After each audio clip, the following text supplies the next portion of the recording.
Hello everyone, this video is a continuation of the first part of chemical energetics.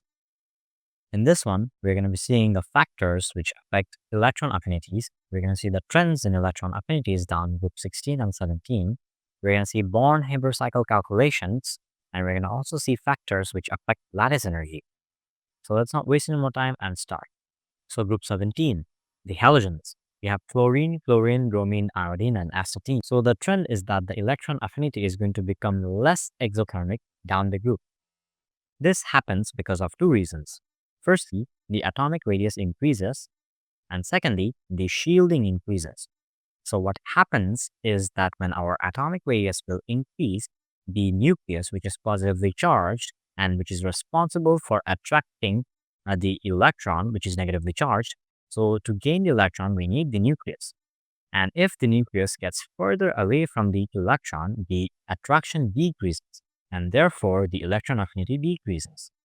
Same thing with shielding. Down the group, the number of electron increases, so the electron-electron repulsion increases. That means it becomes harder to gain another electron as the shielding has increased. However, there is a quirk. As you can see, electron affinity, as I said, is going to decrease down the group. However, chlorine is going to have a higher electron affinity value. Now, this is because chlorine is very small. That means that the electrons are very tightly packed together, and the repulsion between them is very high, so it is very difficult to gain another additional electron. Group 16 follows the same trend as 17. The electron affinity is going to decrease down the group. Oxygen, which is above sulfur, is going to have a lower electron affinity compared to sulfur, even though it is higher. This is because it has a smaller size and the electrons are closely packed and the repulsion between them is very high. Across periods, the electron affinity for nonmetal increases. This is because the number of protons increases, for which the nuclear charge increases and the attraction for outer electrons becomes higher, and the shielding effect remains fairly constant. Now we're going to look at another Born-Haber cycle. Just to recap, we're going to start with elements in their standard states.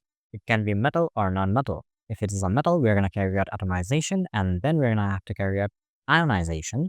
If it is a non-metal, we're going to carry out atomization, but it has a quirk. The element can be in either solid or liquid, so we're going to account for that. If it is in solid, we're going to have to undergo sublimation as well, and if it is liquid, then we're going to have to undergo evaporation as well. And then we're going to have to undergo electron affinity, so we gain electrons. Okay, so this is the Born-Haber cycle for zinc iodide. So this might look a little complicated, but it really is not. So this will be our start, so we can follow it from here.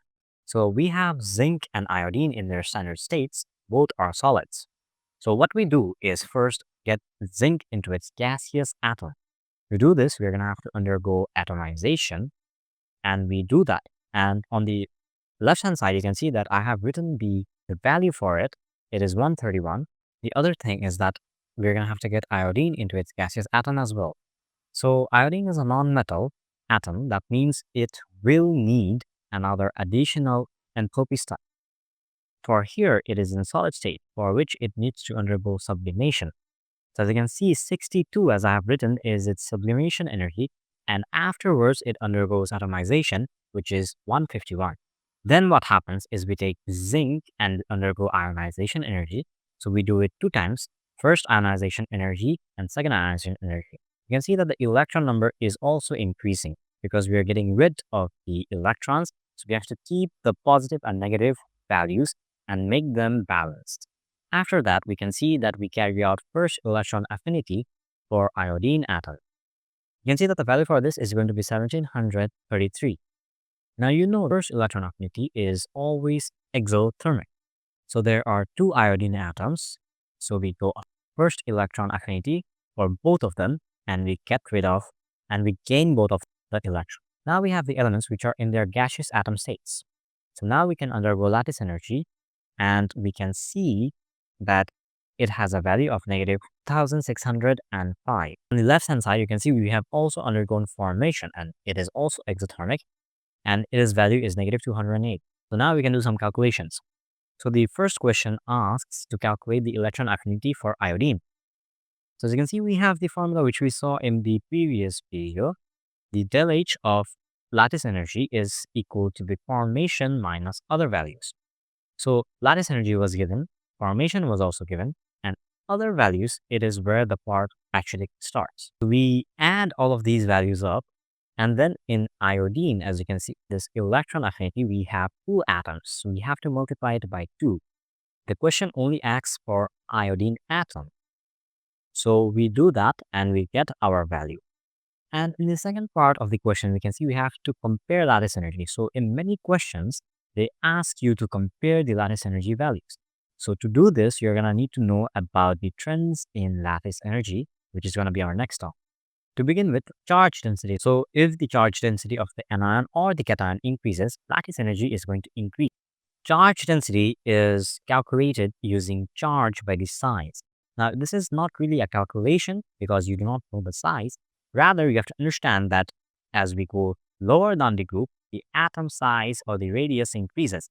That's what we are calling the size, and the charge is going to remain constant in a group, right?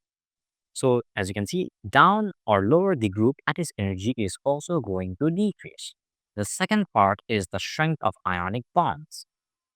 If the charge density increases, we're going to have stronger electrostatic forces of attraction in the ionic lattice bonds. So that is it for this video. In the next one, we're going to see the enthalpy changes of solution, hydration, and all of the factors which affect development.